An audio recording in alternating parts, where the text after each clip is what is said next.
everybody, and welcome to this week's From Boxes to Butterflies. I'm really excited about who I've got, what we're doing, uh, because we've got this anthology that's going on. So I get to bring in one of the amazing authors who is in this anthology, and this is going to be a lot of fun. But like I always do, I want to start off with a couple of things, announcements and such. And one of those is the importance of checking in on those around you, especially those that you know have been going through tough times. I use this as an example. I mean, my dear friend Danielle, there was a health issue with her husband, and he's doing fine. But you know how it goes. Something happens. They have to keep dealing with it until it's ultimately resolved. Whereas everybody else is like, something's going on, but we don't always check after we learn about something. So my real message on this is check in on your people. I'm taking that kind of from one of my friends, Sam Sierra, who's like, find your people. In this case, it's check in on your people, and be there. Just check in, see how they're doing, ask how they're doing, and let them know that you're there.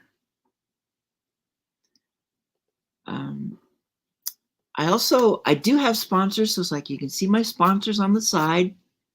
I wanted to start with Level Up Academy with my dear sister CJ, because we do so much. And one of the things that CJ has going on, and I use this, she's a publicity queen, and she has access to premium magazines out there. And the thing about these premium magazines is like, yes, it is a pay to play. However, she can get deals. She's always looking for the discounts. So when she got me into 6 magazines in March, it was the same article, but I hit 6 magazines around the world. That also meant that my SEO, everything about me is out there, more noticeable. And she got it at a price that I could actually afford. I couldn't have afforded the full price, but she had a deal going. She got discounts from her connections, and it became affordable for me. And this is something, especially if you got something coming up that's really, really special, that is, you're getting ready to launch something to think about, just getting yourself out there. I also have the Hounds of Business on my sponsor list, and I'm a member of it. It's an amazing community with Mike Ashebrainer, a place where people focus on business, but they also focus on connections. So if you're looking for someplace that you want to not just do business, but make those connections, that's someplace to consider. And then I just kind of throw this up because I am an author. I have 3 solo books right now, and I have 5 anthologies that I've been in or been a part of the publishing team. And this anthology that I'm showing at the top right corner, Moving Beyond Boxes, The Journey to Self-Discovery, that is the current anthology. And CJ and I are working on this together. CJ published the last one, which was Beyond Boundaries, Thriving in Life's Gray Zone. This is like a prequel to it, and I will be the publisher on this one. So I'm the lead on this one. And it's just always a blessing to to work with my dear sister on anything that comes up, anything that comes down the pike. And speaking of Beyond Boundaries, it is going to be available in bookstores. And so right now we are really pushing for the pre-sale of the book because we're going to do a signing in San Diego. Also, when we do these books, and I haven't selected mine yet, but this particular book, a part of the proceeds will go towards planting trees in Madagascar and providing jobs to farmers. So it's helping with the Sustainable Development Goals, the UN SDGs. Every book, a part of the proceeds of it will go towards planting trees in a place that really needs them. So that's what we want to do, is we take a part of these and we put them towards something that really needs the boost and is going to help local communities and in many ways the world as a whole. I mean, the more trees we have, the better it is for the world as a whole. So with that, I don't want to take up much more time because I have somebody I am excited to talk with, because I haven't known her long, but she's in the current anthology, Moving Beyond Boxes. And her story, I've already had a chance to read the story initially, and I don't want to give much away on that either, because let's face it, when the book comes out, that's the time to really talk about the story and see the story. All these stories from every author in this book, it's a story that somebody out there needs to read. And so, without much further ado, there she is. Hey, April. Hello, Susanna. Thank you so much for having me on here. Oh, it was great. I was excited when we got the opportunity. It's like, you want to join? And you're like, I'm there. Yeah, Awesome. people have said like I'm the person that feel into the situation and then I just go for it. And then when I'm in there, then I'm learning, right? I'm learning more about myself and this amazing community that you've helped, right, grow. As you were talking about everything that goes into this, I mean, everyone that's listening now or later, it is a ripple effect, isn't it? And this is why we're here, in our lives. So I just saw a little comment from Crystal Behe, who is a dear friend of mine, and that's another reason why I'm here. So that's a perfect example of the ripple effect and how we're interconnected, as I too just joined the hound. So I'm part of the pack. Yep. Yeah, I saw that. I saw that this morning, actually. It was perfect timing too, in many ways, because then I could put out there, it's like, hey, brand new member, and you want to know more? Come watch the show. Yeah.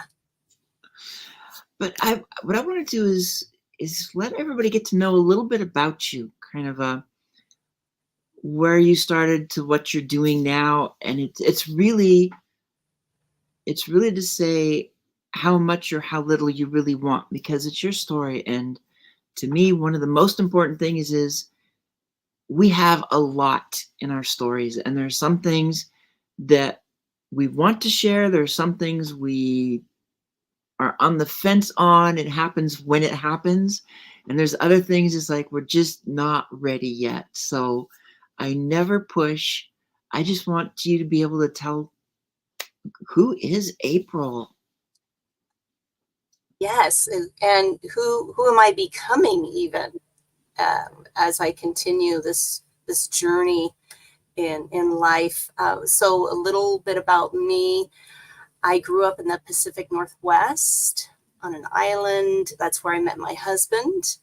And I got married at a young age. And that's a little bit about the book. So I'm not going to share too much about that.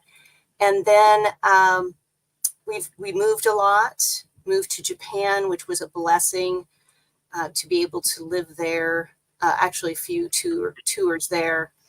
And during that time, I was discovering more about myself. I've always been kind of reflective of who am I, where am I going, what do I want to do, and now even more so as a wellness advocate. And this is what really sparred for me to be part of this anthology. As I've always said, you know, we have these limiting beliefs, these belief systems, what I call playfully the BS that we all have in our minds that tells us what we can't do, just gets right in our way or validates things from the past, but it can't predict the future, really. So that's how I was able to move beyond my box and go back to school. As soon as we returned back from Japan from the second tour, I went back to school and I had a free ride to Drake University, which is unheard of in Iowa. And that just showed me that the universe, you know, whomever is watching over me, it was cheering me on and wanting me to do this. I had no idea, Susanna. I was petrified of what am I going to do when I graduate? I had no idea. That's the big question, isn't it? Everybody asks, oh, you're going back to school. What degree are you going for? Okay, and then what are you going to do next? Well, I don't know. I'm still trying to get through school. That's the reality of it. Although things unfolded as I kept with my mindfulness practice and meditation, I was very aware of signs or signals or whatever you want to call it, God winks, you know, and things lined up and are still lining up, having that. Mm-hmm. So that's where I am right now. As you can see, this is a very different background. This is my bedroom in our fifth wheel RV. So it's a very intimate setting. As Susanna saw me, oh, I have my sheets. I need to kind of straighten them up a little bit here and there because usually I have my background blurred.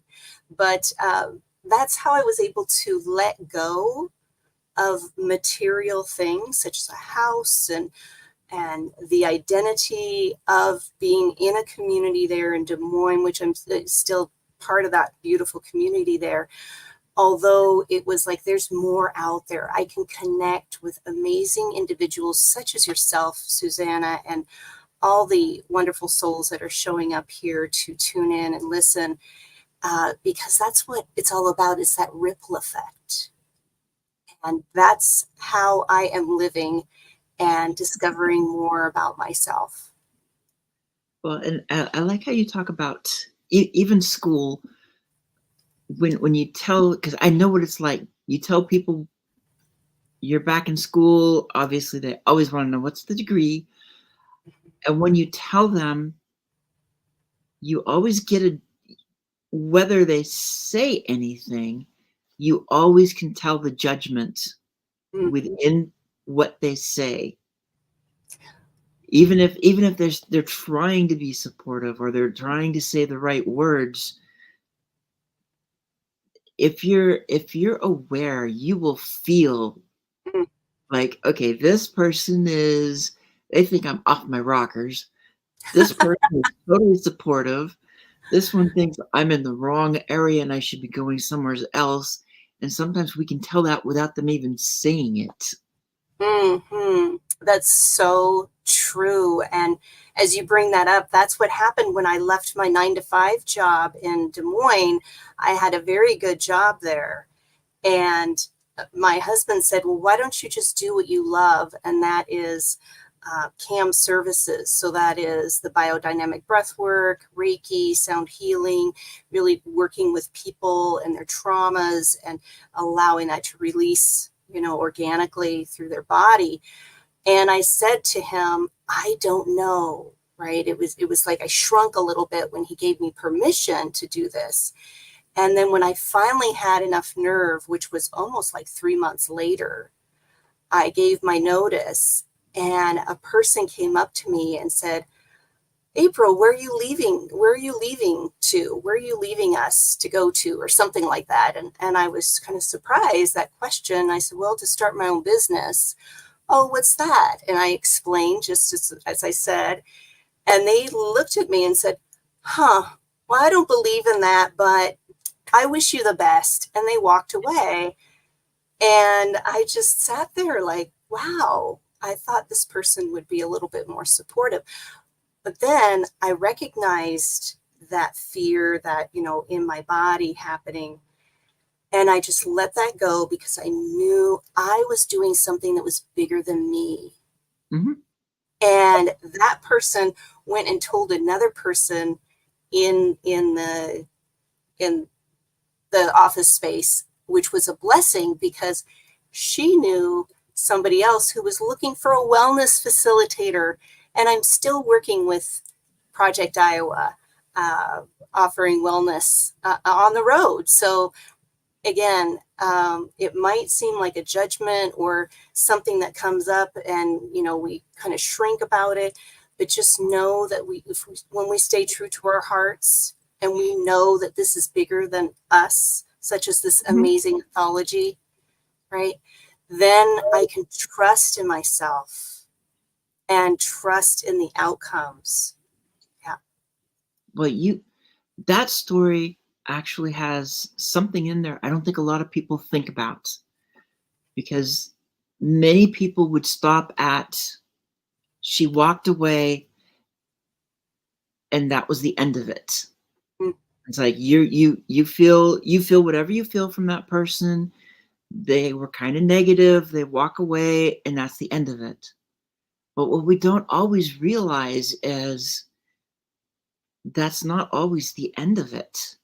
And look what happened from somebody who your initial thought is, wow, they're not supportive, and I thought they might be, to they ended up being your connection to a group that you've been working with for so long now. Mm-hmm. Yes, Who could it's follow that? right? A blessing in disguise. We're all interconnected. And I like how you brought that up to our attention, Susanna, because our own judgments, right? It puts the blinders on.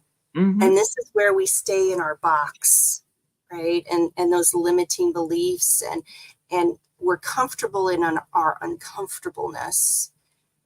And yes, it is challenging to open up, to speak what you're wanting or to do what you're wanting. That's what growth is the beautiful, right, about butterflies, that you have boxes to butterflies, right? The butterfly goes through that gestation period, and it's ugly and goopy and who knows what's going on in there. Right.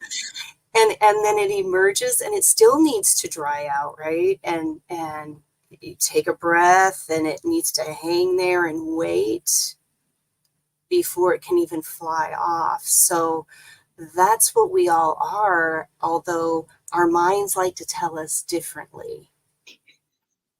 Our minds tell us differently, or the way I put it, it's our fear that tells us differently. Mm-hmm.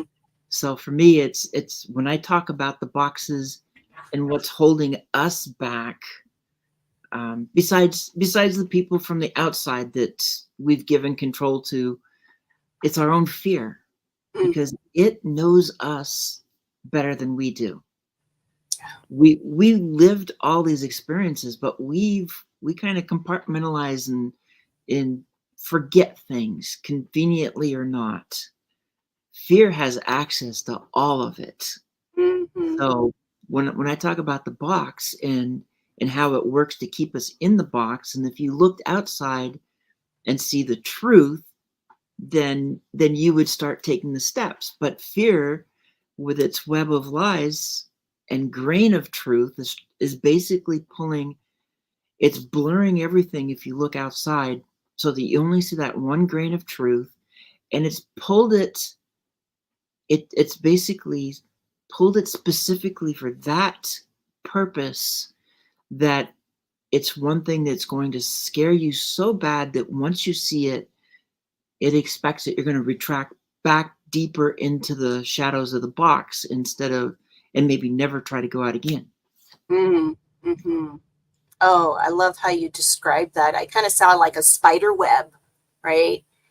And we're trapped, and the more we struggle, right, and the fear of that spider coming, and we get all bound up, and it's all an illusion. Yeah. Right. Because you think about the spider silk, and even if you walk into a place that's got a lot of spider webs, I mean, one or two, you can see through them, and that's pretty easy. But an intricate web, it kind of blurs everything behind it. You're not really going to see through it anymore. And so all you will see is the truth, the things are easy to see in it, that are those grains of truth that you believe are truth. Mm. They've been curated just for you, just for that moment, just to keep you stuck in a box. Yeah, and keep you safe so the spider doesn't come at you. And sorry for anybody who has acrophobia. Here we're talking about spiders. Well, I mean, I look at it as it goes both ways. If you've got acrophobia, then yeah, you need to understand this even more, because you need to. It's trying to get people to be able to look through and see the truth instead of recoiling back into darkness, because that until light shows up in the box, it's hard to get out, because of that seductive little voice that's always in the ear. Oh yeah, it does like to tell us little stories, and then that it's validating, because then our emotions come up, right? The mind and the body are connected, and that's what I talk about a lot in a living with intention, is the mind body connection, and how those thoughts ruminate, and then our bodies start responding through the nervous system, and then it becomes real because we're feeling it. Right. And so we automatically think, this is real, this is happening to me. When just relaxing a little bit, taking a breath, stepping back, observing it from a different angle, as you're saying, Susanna, being able to, see the webs for what they are, and knowing that we have a choice. And that's the emotional intelligence that comes in as well. Yeah. Well, actually, because I know it gets talked a lot about, why don't you talk a little bit more about emotional intelligence?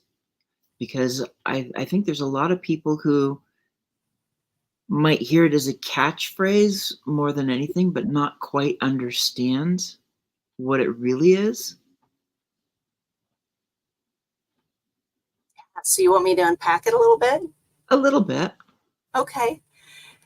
Well, our emotional intelligence is more about being aware of how the thoughts, or even our bodies. So I want everybody to know, some people with extreme PTSD, their bodies are going to respond before they can even think. And it's not right or wrong. That's just part of the protective mechanisms that's built in to our bodies and our nervous system.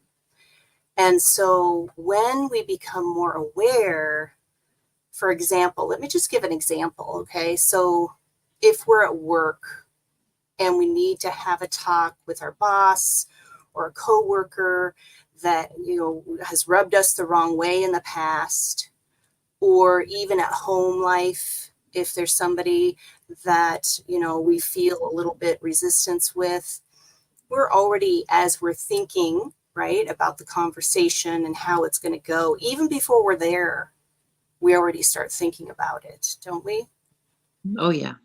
And so when we're aware that we're already in the conversation, having those thoughts and feeling how our body's responding in that moment, I don't like to use the word triggered because that's also a trigger for people. So I say activated. Our body is activated and getting ready for whatever we need to do in that fight, flight, freeze, fawning response. And when we are aware of it, it's the awareness of, oh, I'm feeling really heightened right now as I'm driving home or as I'm driving to work. What can I do right now to ease that for myself? Right? Being aware of how the emotions and how your body's responding. That's basically, in a nutshell, what emotional intelligence is. And then knowing that it's going to happen. I've practiced this so many times, and yet today we had to take our puppy to the vet unexpectedly. And the last time we went to the vet 2 years ago, it wasn't a happy experience with our last dog, right? So I felt very heightened, very activated. And I asked myself as I was walking out of the vet, why am I almost crying right now? My puppy just had, a little eye infection. Oh, that's why I still feel that grief from losing our last dog. Right. I understand that now, and I can hold that kind and compassion for myself, witnessing how that's coming up instead of reacting to my husband getting in the truck and saying, I can't believe it costs blah, blah, blah, for this. That's what we do. We have these emotions. We don't know what to do with them. So then we start projecting it on other people instead of becoming more responsible of how we're feeling in the moment. And then that just lightly dissolves it. I'm not saying it's going to go away. Everything's going to be rainbows and butterflies. Although the more you use the emotional intelligence, the more you're aware, then you can take that breath and just accept. I accepted myself for feeling that grief and thought of good times with our past dog and how grateful I am to have our puppy now. So I hope that was helpful. Well, it is. It's as I'm listening to it, I see a lot of similarities. I think there's still differences, but I see a lot of similarities to the way I talk awareness. Because it's when I talk awareness, and this is a little bit different, I talk about how we know what's going on. We know what the situation is. We know what the box is that we're in. We know who's in control, all this other stuff. But it's no different than knowing that you should go for a walk tonight after dinner when it's nice and everything, and you still don't. You shouldn't have that extra piece of cake or an extra scoop of ice cream because you had a big dinner already and you really are kind of full, but you don't stop. So it's like what you know. And to me, when you ignite the awareness, that's the moment that you take back that power and start taking control. So I used to say spark the awareness, but I changed that because a spark is not guaranteed to start something. And if you ignite it, it is freaking going to start. It is going to start. Ignite, it starts. And when I talk about it, I will also use the phrase, if knowing is half the battle, because we've heard that all the time, then awareness is the first step. Mm-hmm. It is most definitely. Yeah. And I love the, starting that, right? Ignite it. And it takes practice, doesn't it, Susanna? It takes practice. It takes practice, and sometimes it takes that outside guidance to actually help ignite so that you can take the first step. Because to me, when you're stuck, you know you're stuck. You know, you pretty much know who's got the control. You know you're stuck. You probably even know why you're stuck. And you know, it's like, you know all this stuff, but you don't know how to take the first step because everything else is weighing in on you. Kind of like some of the stuff you've talked about. You walk out of the vet and you start crying without that emotional intelligence, without that awareness of why you're doing it. A lot of people would just like, I'm doing it and I'll get over it. But they're not going to try Mm, and find out the why. yeah.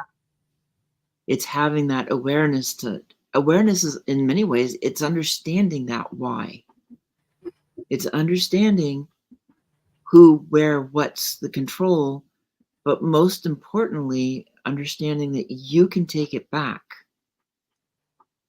And the minute that's the real ignition. When you know that you can take it back, you can start making the plan and taking the steps to take back control and move beyond the box. Or as CJ would say, move beyond boundaries. Yes. Yes. And it's also about, as you just shared that, it reminded me that what we're doing with the awareness and taking it back, we're building a better relationship to ourselves. It's Mm-hmm. all about the relationship with us.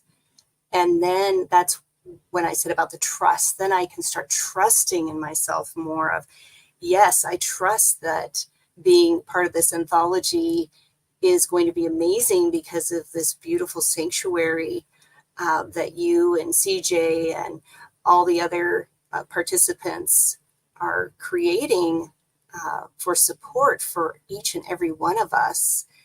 And then I can relax, right? And when we relax, our sympathetic nervous system relaxes. We're in the rest and digest, chemicals are changed in the body, and then we're more open and receptive. So that's all about our relationship.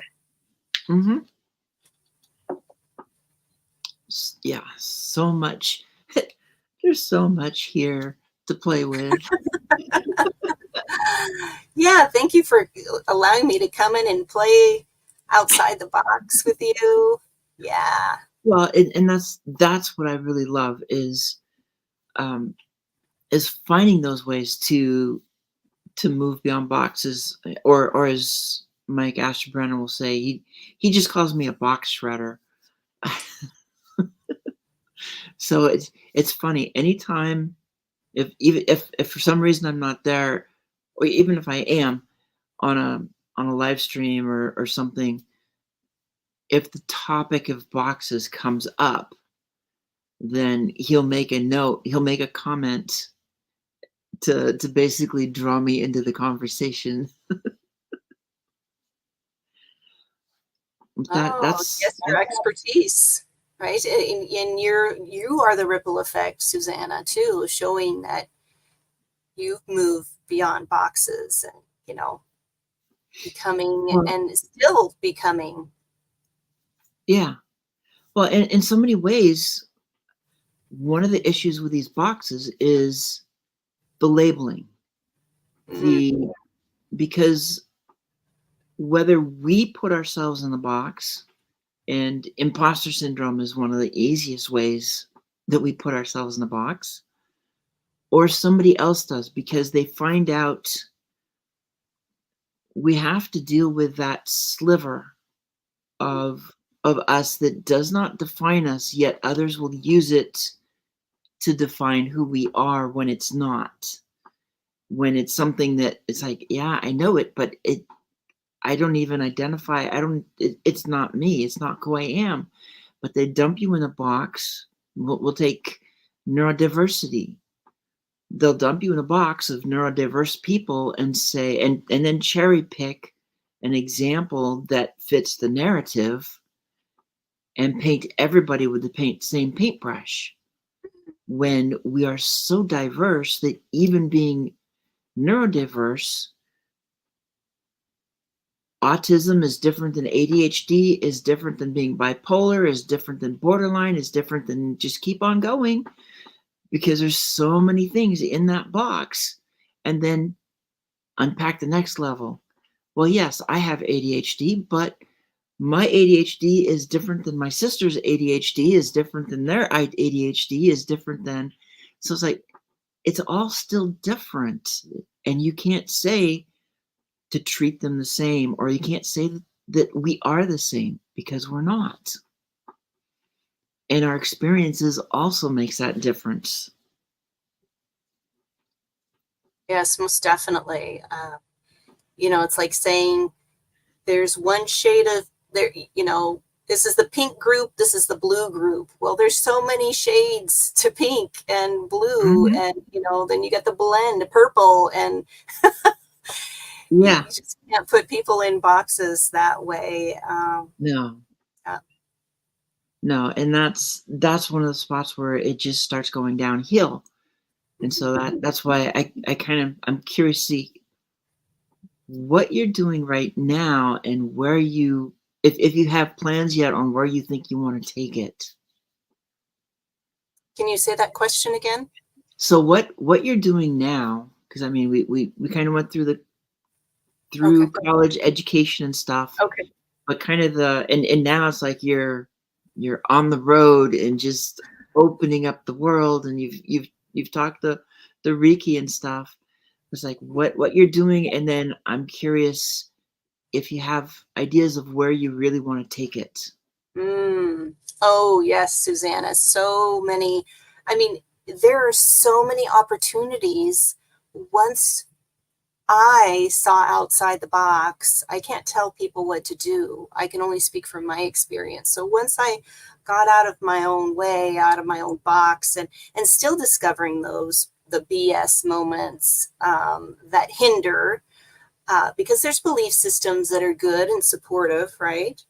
So it's just me recognizing there's so much out there. So with my lifestyle on the road, I'm able to go visit different communities, different states, offer community support through CAM services, and offering Reiki training, and also biodynamic breath work. And I can do that also virtually as well. So again, this is why I love my lifestyle. And then working with communities and organizations to support their own communities, whether it's one-on-one or workforce group trainings, of being more present and open. So that's where I'm at right now, right? And Mhm. expanding and learning more about myself as I am part of this anthology, because I've never written anything in my life, really. And being in this group, I feel safe that I can do this, because I was put in a box of dyslexia when I was growing up. And now I understand, as I've done some research now as a wellness advocate, that it was because of my trauma growing up that I couldn't read, or I would get really anxious about reading. And because of that, then my brain isn't going to be functioning properly.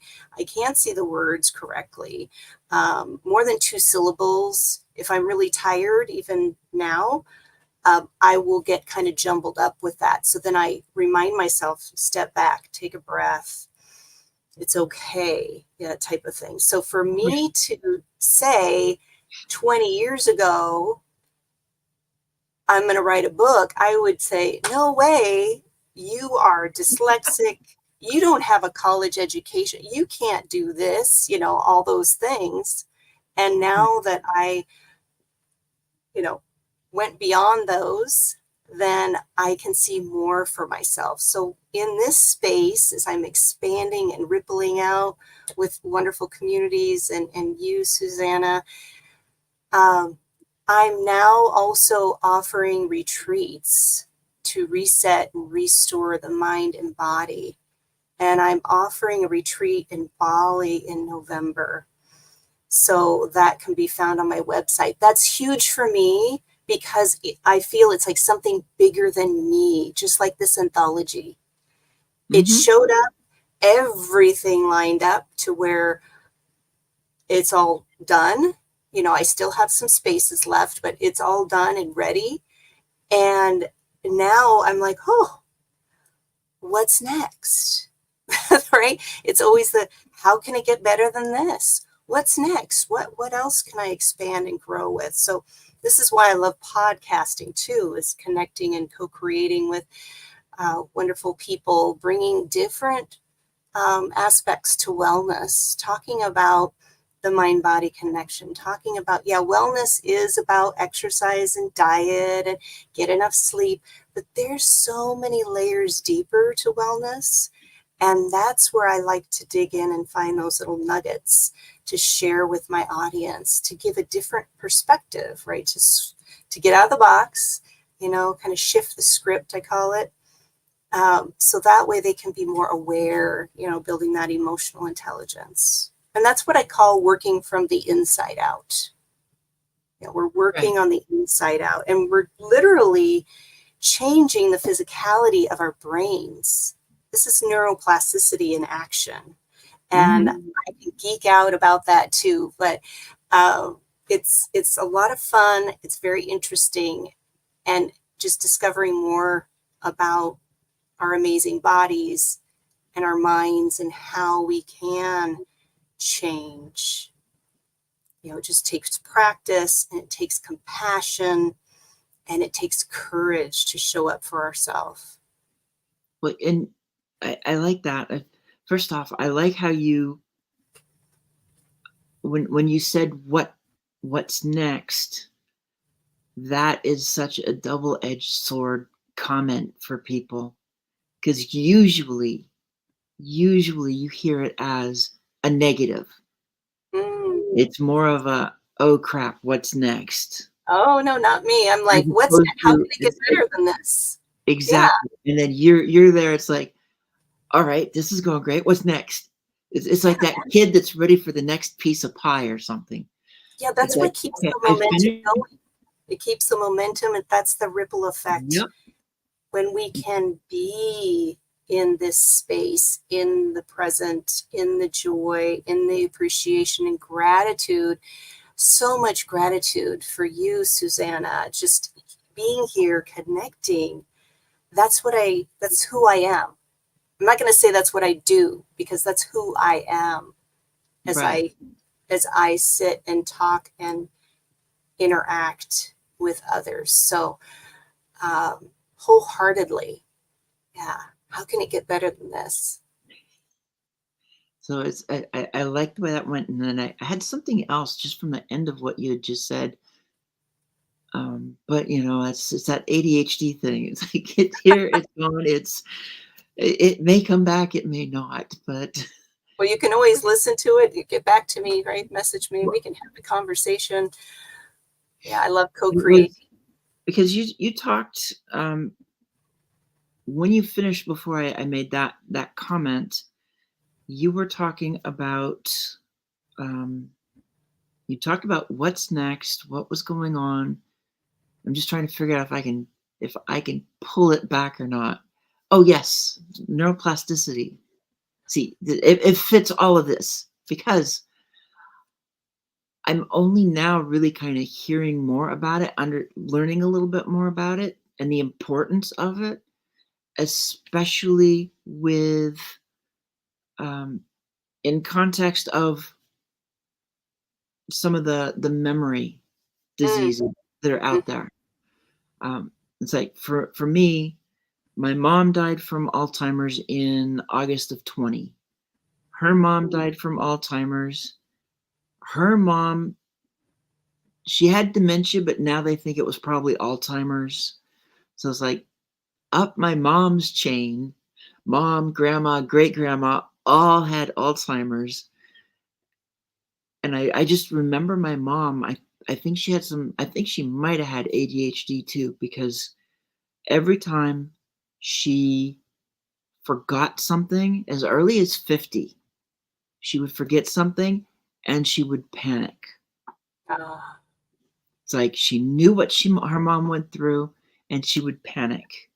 And when I had so when I was about that same age, and I would have those kind of a moments of, okay, I can't remember something. Instead, I stopped and worked at finding what I was trying to find, trying not to rely on Google, trying not to rely on or just say, oh, well, but to actually focus on finding whatever it was that I was missing and bring it back. And I think I just started to hear about the neuroplasticity over the last few years. And it's been over the last few years that I've done that. mm. That's amazing work, Susanna, that you are already doing it and then you heard about neuroplasticity.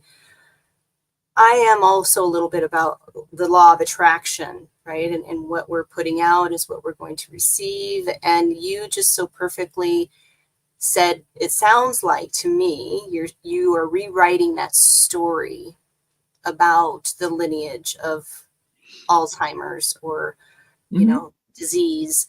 And you're saying to yourself, I'm going to put these pieces together and, better myself. And that's amazing work. Good job. Good job for you. Yes.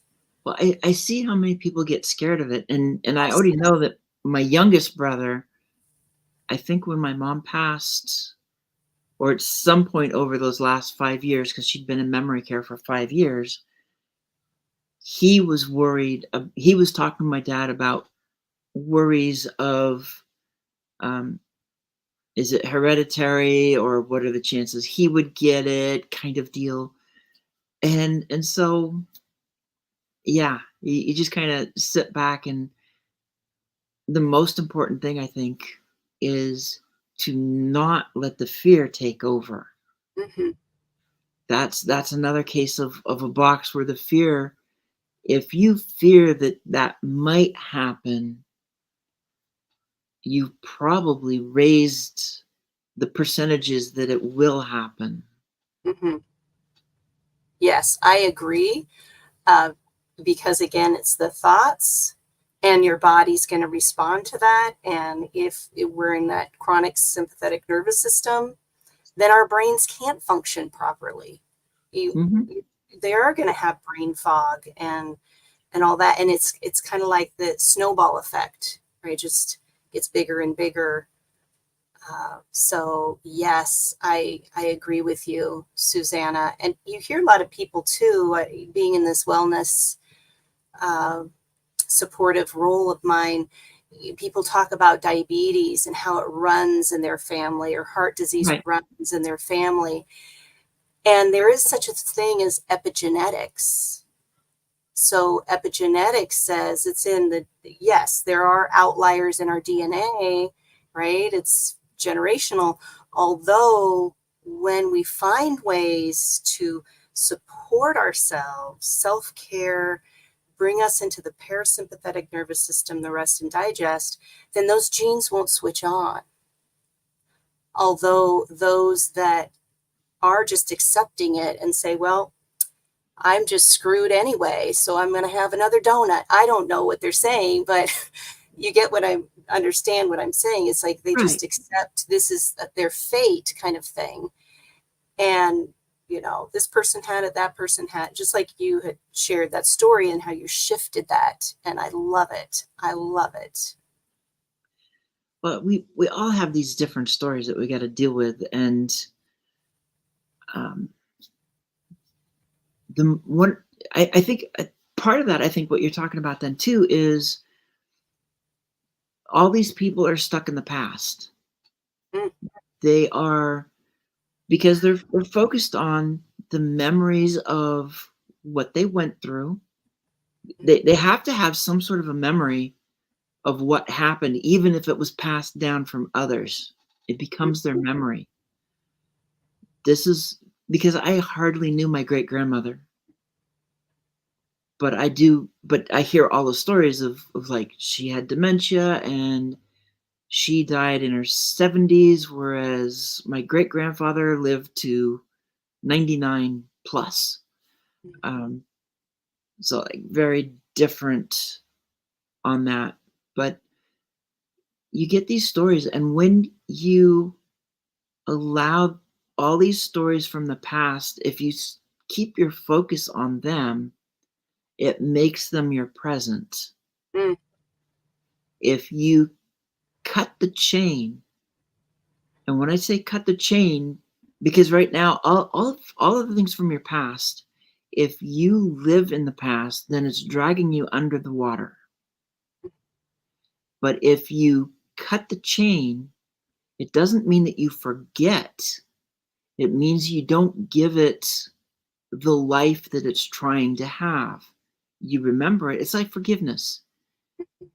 You let it go. You won't, you're not going to forget stuff. You just let it go, live in the present so that the future is not going to be a rehash of the past. Yes. Yeah. And when you shared that, it's this, the stories, they're not feel good stories. They're not light and bubbly and happy. They're the heavy pressure, sinking, hooking, right? It hooks us right here in our hearts. And that's why it's so important to appreciate that we're learning. Like my father had a pacemaker put in. He had all sorts of heart problems because he was so closed off that he had to prove his worth through other things. That's in my book also. And so his heart was closed off. So his heart literally shut down. And that was his story. It wasn't mine. So I'm able to witness him and see him as a teacher still. My parents are still teaching me, and I'm so grateful. I'm not grateful that he passed. Don't get me wrong with that. I'm grateful that I'm in this space where I can see it as that was their life and that's how they worked through it. It wasn't right or wrong, although I can learn as you are doing, Susanna, shifting that for yourself and putting, that courage and commitment to rewiring your brain through neuroplasticity. Well, and we need to do that because it doesn't do anybody any good to be stuck in the past. Mm-mm. All No. all it does all it does is all I think of is that chain that it's not anchoring you to the past anymore. It's actually pulling you under. Mm. I mean, for me, I'm the army side, but I can't swim anyway. So it's like this just fits so well for me because I really don't want to go under. Yeah. So what do you do, Susanna, whenever you're feeling that you're kind of getting a little pulled under? What do you do? I'm just curious. Sometimes it depends on what's going on that I just have to let it run its course. But it's an awareness of what's going on to Mm. let it run its course. Or I have those times when I'm really having a difficult time and I have two people that I can just let them know what's going on. And they, in many ways, they know everything. And having that type of a sister is what I need because I can sit there, I can say, this is what's happening, this is what happened tonight or last night, whichever. And then if I'm on a chat with them and the one of them is still there when the chat is over, and she'll just say, okay, I'm not leaving until you tell me what's going on. And if you wrote notes, read them as you wrote them, which can be very scary because if that's the other thing is I can go through something, and even if it's like on a Zoom call or something, I'm at the point of awareness that I understand, or maybe this is the emotional intelligence too. I understand what's going on, kind of the whys of it, and I will write down. I may not be participating as much as others, and they can just say that's because I'm an introvert, but I might be dealing with trauma at that point. Something, I mean, you can say however you want it. I still use triggered for it. Something sparked it. And unfortunately, it wasn't a spark that blew out. It was a spark that grew. And I have to deal with it. And I've gotten to the point where I can start writing down whatever it is and be able to say, maybe I don't write what I'm feeling, but I start writing down what from the past Mm. is affecting me at that moment. And it happened this weekend, and I get off I'm on a Zoom call with 3, and then 1 leaves, and it was CJ, and it's like, I'm not leaving until I knew it was her. You didn't even, I well, just knew it would be it's CJ. one of 2. Both of them will do it to me, but with CJ, she's like, "I'm not leaving, read it." And I'm like, "It's a page and a half of notes." It's like, "Read it. Exactly what I wrote, read it." Okay. And very little editing as I was reading it. Just here it is, here it is, here it is. And when it's done, she can just kind of go, "Oh shit." Yeah. But it's that next person that's there who they care enough to say, "Okay, I get what's going on." They can keep it in the back of their mind, because oftentimes all we need to do is just say it, and it helps feel better. And that's what a lot of people forget. Mhm. Sometimes you don't have to have somebody answer you. They don't have to give you the answer. Um, and the thing is, the guys are good at giving you an answer, and the women are good at just listening and knowing when to give an answer. Yes. Oh, so much that you just shared about that. May I share just a little something really quick before we go? So, whenever, as you perfectly described, right, something happened over the weekend, and you wrote down these notes, amazing, right? Writing it out, that's a way to express, right, ourselves when we can't speak. And also noticing the thoughts or the activations that are happening. I call those echoes. So the echoes of the trauma come back, and it reactivates us, and Mhm. it's asking to be healed.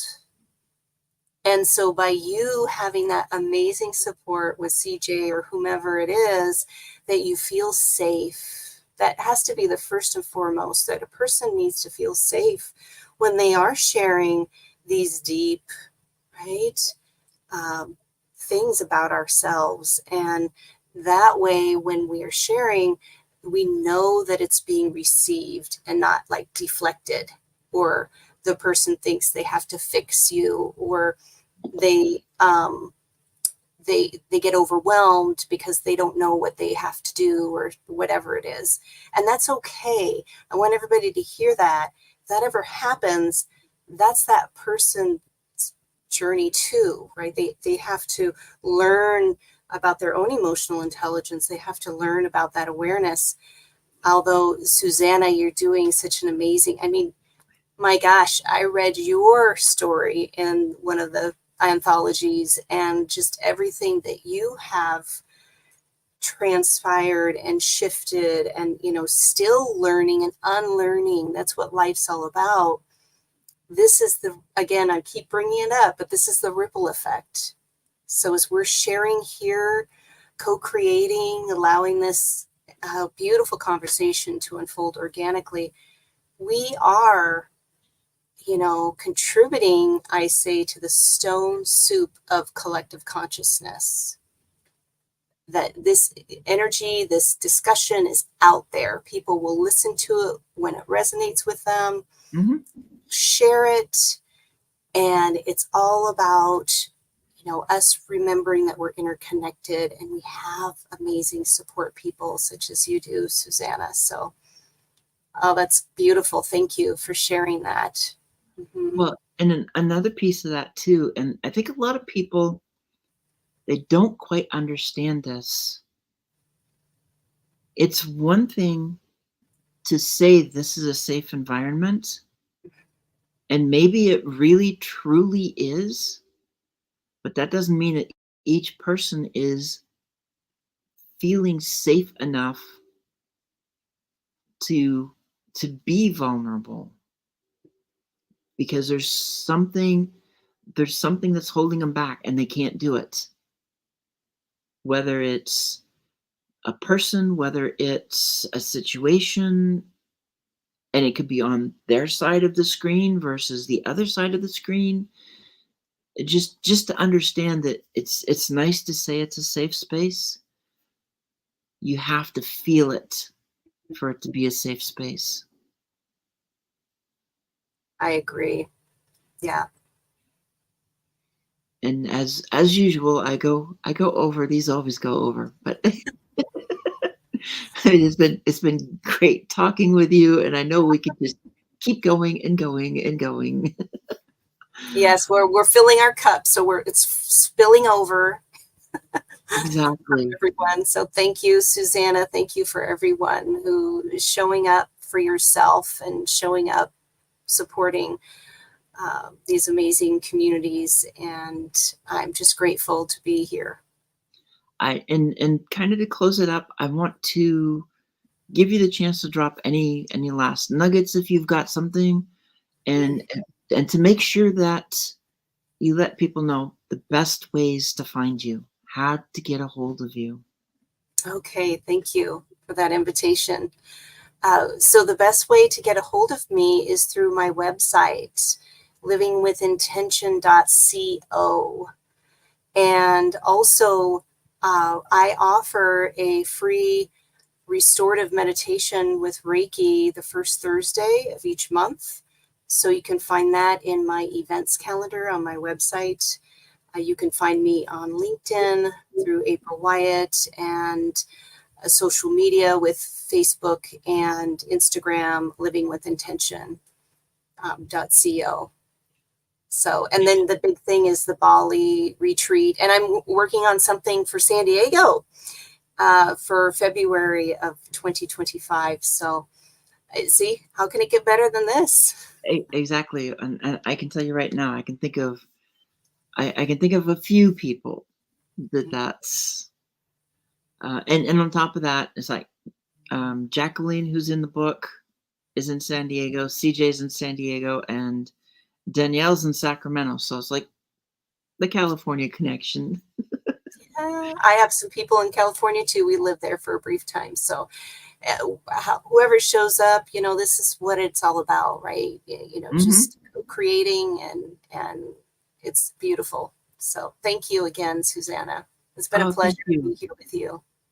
I've loved it. It's been a great conversation, and for everybody who's watched this, now you know how to get a hold of April, and it's been great having you. And I will see you next week. Bye. Be well.